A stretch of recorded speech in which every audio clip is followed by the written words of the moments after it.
ہم سے غلطی ہوئی کہ ہم ٹکڑوں میں بٹ گئے، ہم گروہوں میں بٹ گئے، اور اس کا نتیجہ کیا ہے؟ آج پوری امت زخم زخم ہے، پوری امت لہو لہو ہے۔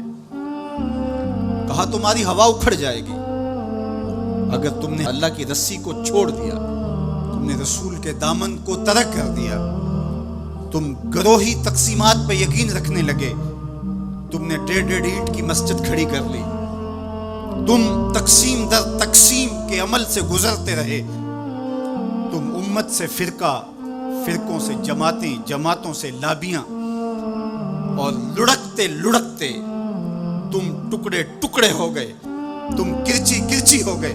وَكَذَلِكَ جَعَلْنَاكُمْ أُمَّةً، ہم نے تو امت بنایا تھا تمہیں، تم نے اپنے آپ کو بانٹ لیا، تم ایک دوسرے کا گریبان نوچنے لگے، تم ایک دوسرے کے جبے پھاڑنے لگے، تم ایک دوسرے کے لیے نفرتوں کے بیج بونے لگے، تمہاری زبانیں انگارے اگلنے لگی، تم ممبر و محراب کے تقدس کو پامال کرنے لگے، تم خواہشات کے غلام بن گئے، تم آرزوؤں کے نوکر بن گئے، تم اپنے نفس کی غلامی میں آ گئے۔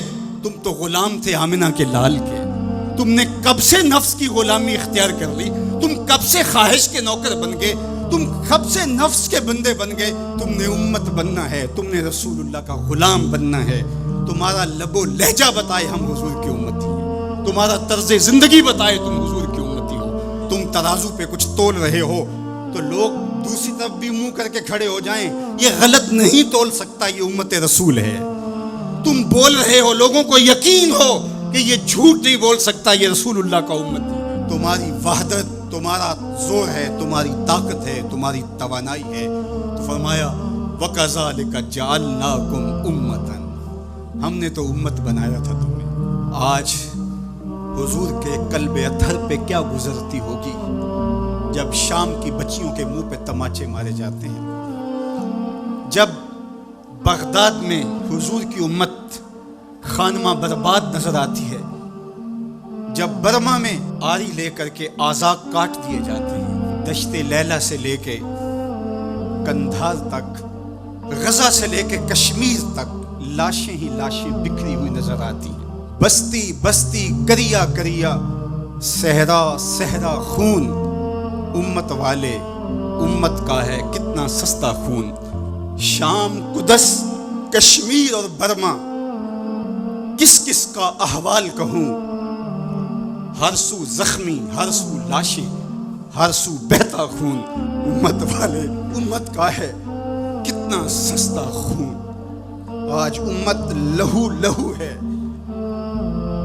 اس پوری کائنات میں 1 انچ بھی جگہ ایسی نہیں ہے جہاں آتش و آہن برستا ہو اور وہ کفار کی سرزمین ہو۔ جہاں بھی خون بہتا ہے وہ بستی مسلمانوں کی ہے، جہاں لاشیں گرتے ہیں وہ گھر مسلمانوں کا ہے، جہاں عصمتیں لٹتی ہیں وہ خطہ مسلمانوں کا ہے۔ یہ ہمارے گناہوں کی سزا ہے جو ہم کاٹنے پہ مجبور ہیں، اور جب تک ہم امت نہیں بنتے تب تک رسوائیاں ہمارا مقدر ہوں گی۔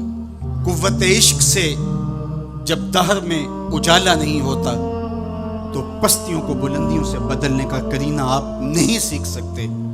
نام محمد کو تھام کر کے، امت کی وحدت کے تصور کو اجاگر کر کے، حضور کا پاکیزہ وجود جو امت کی وحدت کا ضامن ہے، اس سے بے لوث محبت کا رشتہ اور الفت کا ربط جب تک مضبوط نہیں ہوتا تب تک ہم ان مشکلات سے کبھی بھی نہیں نکل سکتے۔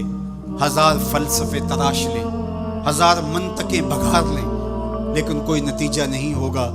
تمہیں نتیجہ تب ہی ملے گا جب حضور کے قلب اطہر کو آرام پہنچاؤ گے، جب امت بن جاؤ گے، جب حضور علیہ السلام سے وابستگی اپنا شعار زندگی بنا لو گے، تو پھر دہر میں اجالا اور روشنی حضور علیہ السلام کے نام کے صدقے سے نصیب ہوگی، اور تقدیر کا قاضی تمہاری سزائیں معاف کر دے گا، اور پھر نتیجہ تمہارے سامنے اس صورت میں نمودار ہوگا کہ تم بحر و بر کے مالک ٹھہرو گے، اور کائنات کے اندر حضور کے ساتھ وفا کے رشتے کے نتیجے کے اندر لوح بھی تمہارے ہاتھ میں ہوگا، قلم بھی تمہارا ہی مقدر ہوگا۔ لیکن شرط یہ ہے کہ تم صحیح معنی کے اندر امت بن جاؤ. وَأَنْتُمُ الْعَالَوْنَ إِن كُنتُم مُؤْمِنِينَ. یہ میرے رب کا وعدہ ہے اور میرے رب کے وعدے سچے ہوتے ہیں. کہا تم ان کے بن کے تو دیکھو، عزت کا تاج میں تمہارے سر پہ رکھوں گا.